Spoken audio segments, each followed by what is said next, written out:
family. We are back with another great edition of Building Rapport. Today, we got a great guest. Joining us is brand new Auburn running back Damari Alston. Damari, thanks for joining us, man. Oh yeah, glad to be here. Damari, I want to get the interview kicked off, asking you a little bit about why you chose Auburn and your recruitment process. A lot of things happened this past offseason.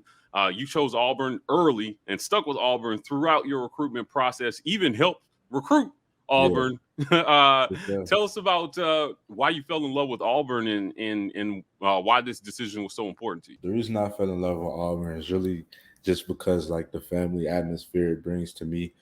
So when choosing a school, I want to go to the place that makes me feel like I'm at home. And so, this place definitely makes me feel like I'm at home. Some of the recruits I brought in bring in this off season. I've built a bond with them and I feel like I'm really close with them as well, which is why I stayed committed throughout the whole off season, signed and everything because I felt comfortable about where I was and I trust Coach Harsin, I trust his plan and Coach Cadillac and everybody else around me. A follow up during your recruiting process. Which recruiter would you say was the most influential in you choosing Auburn? Uh, so Coach Cadillac was my main recruiter, so I would probably say it was him and definitely Coach Harsin. Mm. Also, how important was it for you to stay close to home in choosing where to play? It was very important. At first, my mom thought that she wanted me to go, a little ways away from home, but I kept telling her like, no, we're from the South, so I'm used to being in the South, and I just felt like Auburn. It's not that far, probably like an hour 45 minutes from my hometown, so I felt like it was good. And my mom was dropping me off to move in. She was bawling, crying. I was like, Mom, what if I was somewhere far? What if I was somewhere far? How would you feel? So, yeah, I feel like it was a good choice to stay home. Damari, so you are on campus getting it in for workouts already. Tell us a little bit about how it's been so far adjusting to being a collegiate athlete, right? Like you haven't really had to do classes. Well, unless are you doing summer classes right now? Just one taking Okay, so theater class. not a full load of classes and Yeah, trying to figure it out, but just the adjustment of being, working out in high school, doing these collegiate workouts. What's been the biggest adjustment for you so far? it's basically just like getting around campus, knowing campus itself. Definitely coming from a high school. My high school is pretty big, but college campus is like 10 times bigger, and so it's really just getting around campus, all that type of stuff. Um, I was already expecting workouts to come in. I was expecting it to be hard, definitely.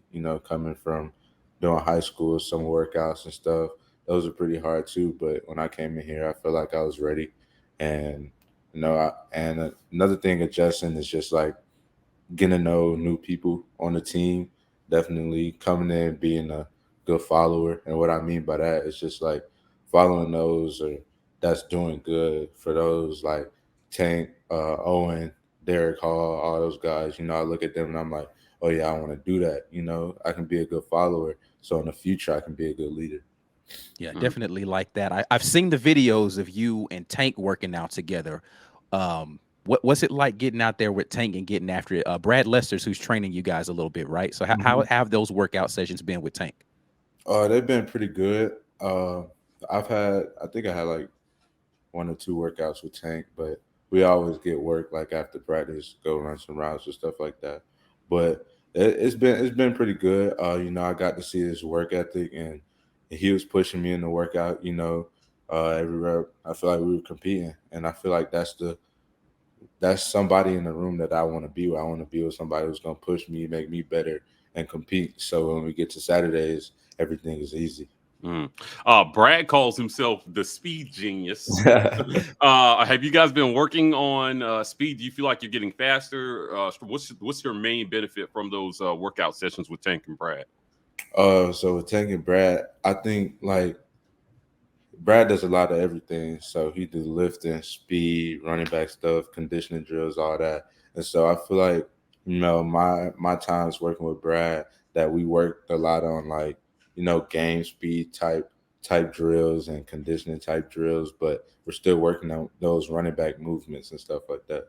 Like, they changed so much stuff down there. Is Haley Center still open? Yeah, it's still open. Okay, so have you had to deal with the infamous quad situation? Like, which quad you haven't had to go through that yet, have you? Nah. No, okay. it's a nightmare. It's a nightmare. Where You you're haven't freshman. had that freshman baptism of which quad my class is in, but it'll come. It'll come. Yeah. I always went home for the summers, but campus is pretty thin in the summer right now. Yeah. I mean, I can't imagine you're getting the full experience of what it's like, but are people recognizing you around campus right now when you're walking to class or just walking to and from your dorm?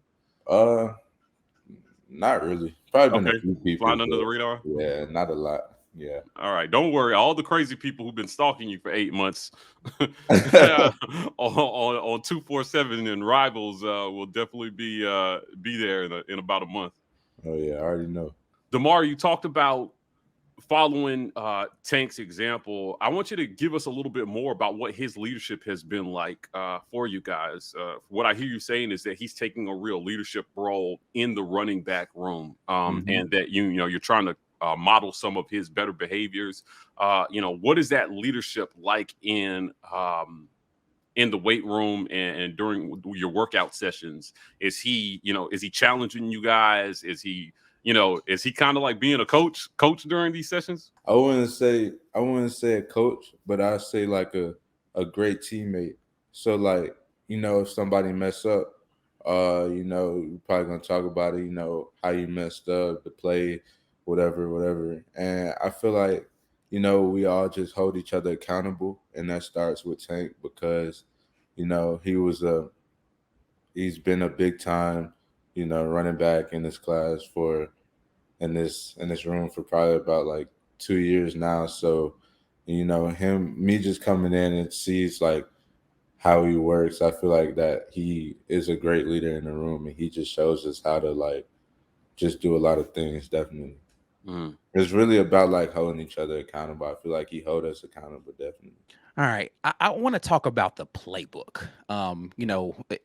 Is the playbook something that you feel like you've gotten a grasp on? I know you haven't really gone through like the practices yet, but like, what is it? Have you had a chance to take a look at the playbook and what's the complexity of what they're trying to get you to digest right now? Oh yeah, ever since I got down here, the day we got our iPads, I've been in the playbook every single day. So I've been going over plays, because I feel like that's the main thing. You gotta be trusted to get on the field, and I feel like I gotta know the plays. And so I feel like I'm having a good time knowing the plays. I feel like Auburn's offense is similar to what we ran in high school, just different verbiage, different words, stuff like that. And that's about it. I feel like, it comes with repetition, just going over the plays and stuff like that. And I feel like I do that pretty well. How well are you able to understand blocking assignments for running backs from what you're absorbing right now? I think for a lot of young running backs, one of the things that keeps them off the field early is not being able to pick up a block and protect your quarterback. How are you doing understanding the blocking assignments? So right now we haven't really like did a lot of pass pro stuff. I think it'll come real fast when fall camp start, but I've been going over a lot of blocking assignments and a lot of protections that we run. And Coach Cadillac's taught me a few things as well. I feel like it's coming pretty smooth, but I'm just ready to get out there and full pads, and actually see it coming full speed. So, yeah. You said when you got your iPad, so are they giving you like plays where people are running through the drill? Like how are you guys getting the playbook stuff and being able to absorb, okay, this is who I would be on this play, this is where I would go? Like what's that like for you guys? Yeah, so it's really like so on the iPads, it's really like how can I explain this? So you got the hard copy playbook, like the printed papers and stuff. It's really like that. It's just digital. You just like slide through the slides and stuff like that. Okay. Shows your assignments, stuff. So it's not like video of people going through the plays. It's really just more so just a diagram of what it is. It's a little bit of everything. Like it's different tabs and stuff. You can click videos, see the videos of the plays and stuff like that. Okay. It'll show us the play first. Next slide might be, a team or us actually running through the plays, or Gotcha. us in practice from last year running through the plays, or spring practice, stuff like that. So Oh it's a wow. lot. It's a lot to help me. So I feel like I've definitely got a good grasp on the plays. Cool. That's a big upgrade from high school, huh? Yeah, it is. Getting your plays on an iPad and having tabs and examples and Yeah, things. yeah, it is. Because in high school, I feel like the plays were so easy. I would just go home, do my homework, eat dinner, wake up, go to practice the next day. Like I didn't study plays like I do now. So sticking with the theme of the playbook and film, I want to talk about film. What kind of film are you guys going through right now? Are the coaches allowed to sit with you guys to go through film? I know I think there's maybe some limitations on the practice field during the summer, but some of your teammates have described to us that their position coaches are using film of NFL techniques to help them get prepared. What kind of creative film things are you guys doing right now? Usually, I just go in Coach Caddy's office and just sit down with him. Like at a random time, I just pull up there. We just talk over things, and what he shows me is probably like what we went through in OTAs or stuff like that, or he'll show me some NFL cut-ups of the plays that we run. I feel like those NFL cut-ups give us a good idea of what it's supposed to look like, because when I look at that, it look like they're doing everything perfect. So I'm like, oh yeah, I gotta look like this. And so yeah, it's basically NFL cut-ups, practice, or it might be like spring practice or a game from last year or stuff like that. So, and then, well, on my end, I'm already watching Mercer. So I'm watching Mercer, just watching their defense and what they do, and yeah, that's about it. Yeah, this I usually ask this question, but I'm gonna steal his thunder. Who would you model your Yeah, that's game actually what I after? was about to ask next. Yeah, Like, yeah, yeah. Who would you model your game after in the NFL? Like, is there any one person in the NFL that you say, past or hey, present, right? Is there yeah, is there a past back or a present back yeah, that like this is the kind of back I want to be? Yeah, I mean, I don't know what I model my game after, but I know a lot of people say two backs that I run like is Dalvin Cook and Alvin Kamara. Ooh, So I feel like okay. those are two backs that I like to study. And when I watch Dalvin Cook, I'm like, oh yeah, he's that dude. hmm I feel like Kamara is fast. Yeah. Yeah, I mean Cook's got some burners too, so yeah, that's Yeah. Listen, I was on a Twitter space with some fans the other night, and they asked me about you. They said, Mhm. Mike, what do you know about Damari Alston? I said, ask me that again in a week. But um, one fan in particular said that he was looking forward to seeing you on the field this year, contributing. During the recruitment process, what was the communication about expectation of contribution this year? I mean, you've got Tank, obviously, who is the dude. He's been there. He's obviously the leader, a senior guy in that room. Jarquez got a lot of playing time last year. What is your expectation for playing time this year? Is year one just kind of absorb and wait my turn? Or, are you saying, hey, listen, I'm ready to get out there game one? Oh yeah. Regardless, like, no matter who in the room, my mind says, hey, uh, I love you guys, but it's competition. And so, I'm trying to get on the field as soon as possible. And I feel like I can make that happen this year. Mm. Just me being in the playbook, doing the right things, having the coach trust me, having Coach Harsin trust me, Coach Cadillac, Coach Keys.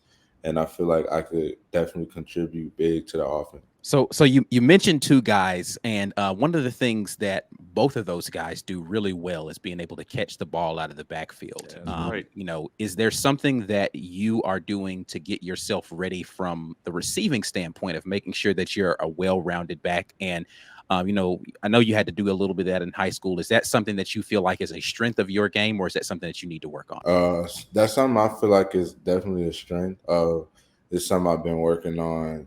I figured I was looking at my sophomore film. I was catching the ball a lot, but my hands weren't where they were supposed to be. And so I started working on that since after my sophomore year, just running a lot of routes and stuff like that. Knowing how to, sell my routes, fake linebackers out, stuff like that. And I feel like my hands are a really big part of me and what I do. Mm. What's the longest pass reception you've had since in high school. I ain't talking about no screen now. I'm talking about like in the Yeah. air. You caught Yeah. it Yeah, downfield. for sure. That's right. That's right. For sure. I think it was like 75 yards. What? Yeah. Oh wait. Okay, so you caught it at what point though? 20 yards down Oh, the field? nah, it was at, I think it was a wheel. It was at like, I think it was Okay. at like 50, pretty sure. Okay. Okay, Yeah, all wheel right. route. I can see that. That's All right, because I was about to say, who's the quarterback throwing 75-yard passes? We need to recruit him right now. Yeah. Wait. Have you had a chance to work a lot with the quarterbacks that are currently in the room? And who have you gotten the most work in with? Who have I gotten the most working with? Probably, I'll say probably Zach and Robbie. Okay. I've gotten the most working with them, but I've worked with all the quarterbacks. Definitely. Okay, so we talked about who in the NFL you kind of compare yourself to, or who you've been compared to. But we've asked your teammates, so you may not know the answer to this question. So I'm going to ask this one a little differently. We've asked your teammates about who the fastest guy on the team is. You just got there, so you're welcome to chime in on that. And if you feel like it's you, by all means, toot your own horn. But I want to ask you about the fastest running back in the room right now. How do you feel like your speed stacks up to Tank and Jarquez and Sean? And who's the fastest running back in the room right now? I don't know. I really think we are fast. Don't get me wrong, we are fast. Okay, but I really think it's Jarquez. Oh, you know what? I could believe that. I can believe that. Quez looked like he could just go. What I'm telling you, this is the strongest and fastest like country kid I've ever seen. They said he was squatting like 650 the other day, bro. Yeah, he crazy. Yeah, man. He's hauling tractors around with a belt around his waist. Yeah. He looks good coming back from the injury though. Everything seems like definitely. Okay. All right. So Jarquez is the fastest. Now who's the slowest? Who's the slowest guy in the room? That's all right. You got to throw somebody under the bus. I'll tell you, the slowest guy on the team has almost universally been voted Brandon Council. So he's been voted most likely to get caught in a scary movie. But who's the slowest guy in the room? Slowest in the room, probably Sean. Sean, okay. Yeah, I believe that. He's the short distance bruiser kind of back. So I believe that. All right. So this is one thing you have not had an opportunity to experience as a player yet. But talk a little bit, and we were talking to Keontae Scott, the defensive back JUCO transfer that's coming in, about his first experience in Jordan-Hare Stadium. So talk to me a little bit about what it was like for you the first time that you got to experience that, and what's the thing that you think that you are waiting for the most when you get to experience that as a player? At a game? Yeah, at a game. Oh, okay. My first time there at a game was the Akron game, and I feel like it was a little deep because it was the first game of the season, so everybody want to see everything. So, and it was an early game, but it was jumping. But my best game experience was probably Ole Miss or the Iron Bowl. That Ole Miss game was a night game. It was insane in there. I was working the press booth at that game, so I definitely agree. I didn't get a chance to be at the Iron Bowl, but that's the one Keontae Scott said he was at. But continue, Yeah, so I feel like that experience is pretty crazy, and that's what I'm most excited for, to see like how it is when I come out, for pregame stuff like that. How it is when I, get that first opportunity, get that first carry or whatever. That's. I'm ready to see what it's about. Yeah. How much would you say, like during your recruiting process? I know that was your first game, but like, how would you say that compared to like a high school environment? Was it just something overwhelming for you? Do you envision yourself playing in front of the crowd during that time? Tell us about, what that did to you in terms of your recruitment. So compared to high school, I wouldn't say it was overwhelming, because when I'm on the field, I know it's gonna be different. It's gonna be way louder. way louder. So, but I wouldn't say it was overwhelming because when I'm on the field, I kind of like, I don't know, it's crazy, but I kind of like don't hear nothing but like what's going on the field. Like Mm-hmm. I don't hear nothing but my quarterback said hike. I don't hear nothing in the crowd. But I know college I might hear, some stuff, and I feel like it's not overwhelming. I feel like I'd adjust pretty fast. Going back to strength and conditioning, talk to me about your goals in the weight room this summer. So you didn't get a chance to go through the spring, but you have arrived for the summer. What kind of goals do you have? What kind of goals did they set for you in the strength and conditioning program, Coach Pittman?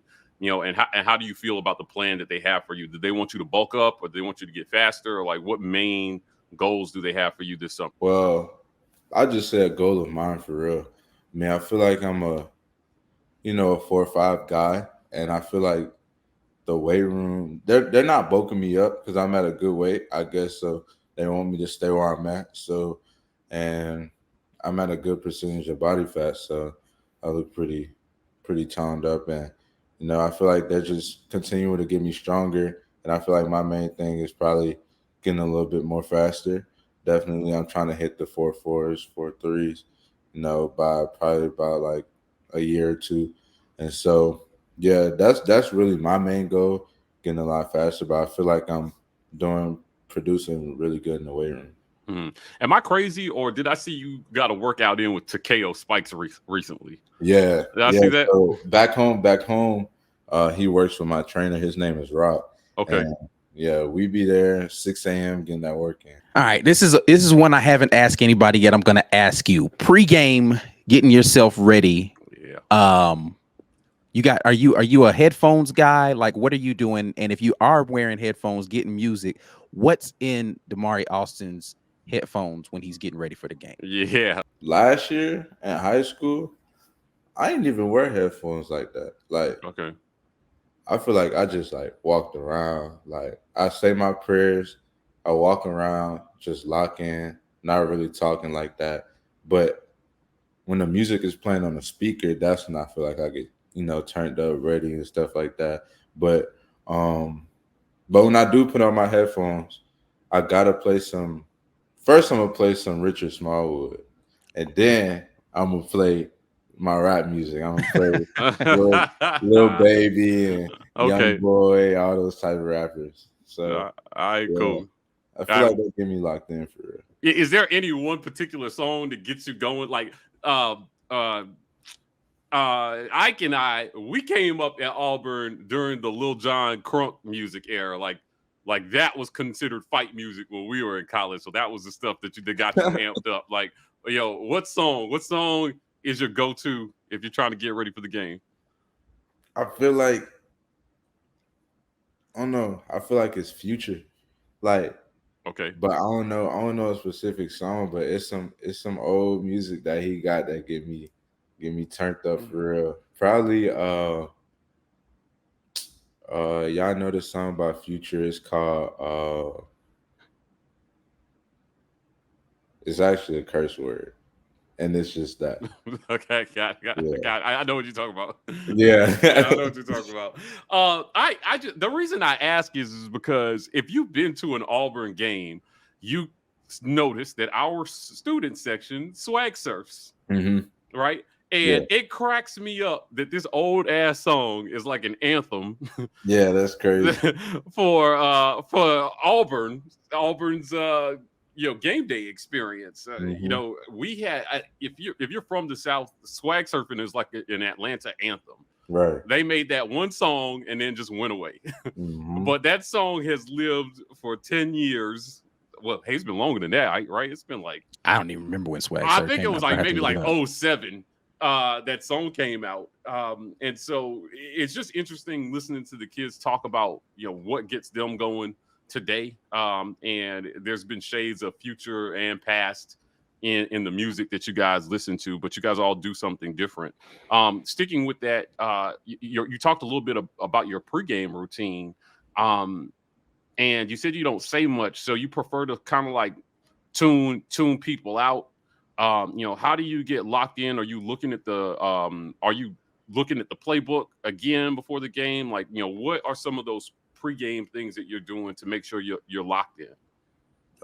So to make sure I'm locked in, um, like I said, I mean, I don't tune people out, but I'm not the one talking. Like somebody talk to me, then we're gonna have a conversation. But I'm gonna go around, get everybody fired up. Like, this your game. Let's go, bro. Let's go. And I feel like, I might put in my headphones, but if I don't, then I'm gonna just be walking around, just getting locked in for real. That's really it. That's what my next question was going to be is, are you the guy that's in the middle of the huddle for the room, getting everybody like are you the rah-rah guy in the room that's like, all right, look, what I'm saying, giving the speeches and everything to everybody? Or are you more so just like zoned out, like, we ain't talking too much, we just gonna get to work type of dude? And on the field, you run a dude over, first down, what's Damari Alston doing after you run him over for a first down? I ain't gonna do nothing. I'm gonna run you over, might look at you, and it's first down. So we're gonna get back to the huddle and we're gonna get the ball. But during, like, I would say during high school, before the games, I was definitely the one, giving speeches, all that, getting everybody fired up and stuff like that. And I feel like that's how I am definitely when it comes to game time, practice, all that type of stuff. But when I'm on the field, I can say I don't talk much unless you talk to me. All right, Damari. Do you have anything that when you think about projecting forward a little bit, it's super early, you haven't even touched the field yet, but like in your mind, do you have goals for your Auburn career other than just get to the NFL? Are there like personal goals that you set outside of team goals? I know you want to win championships while you're here, but are there any personal goals that you set for yourself for your Auburn career? So I got a pinned tweet on my Twitter. Like, if you go to my Twitter, it's the first thing you see, and it might sound crazy, but I'm gonna be one of them greats. And what I mean by that is, like, I'm trying to win the Heisman. Right. I'm trying to win the Heisman. I'm trying to win Doak Walker Award, all that. And so for this season, I feel like, I'm trying to be on the SEC Freshman All-American list, trying to get my feet wet. And my main thing is just building trust with the coaches and stuff like that. And that's really it. My team goals is definitely win the SEC championship and, winning that natty as well. And I feel like we got the talent to do that as long as we do the little things right this year and just execute. Everybody do their job. I feel like we got a good chance of getting there. A lot of people are underestimating Auburn this offseason. Definitely, because they're not in our locker room. Yeah. They don't see what we got going on. So.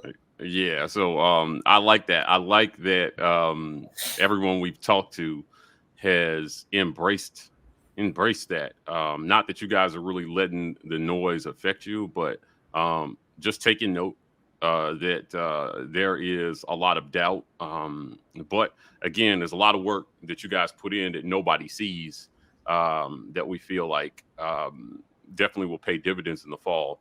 I got to ask you, have you been a part of the Friday running decks thing? Right? Yeah. This is a thing we heard that sucks. Yeah. You guys do this every Friday.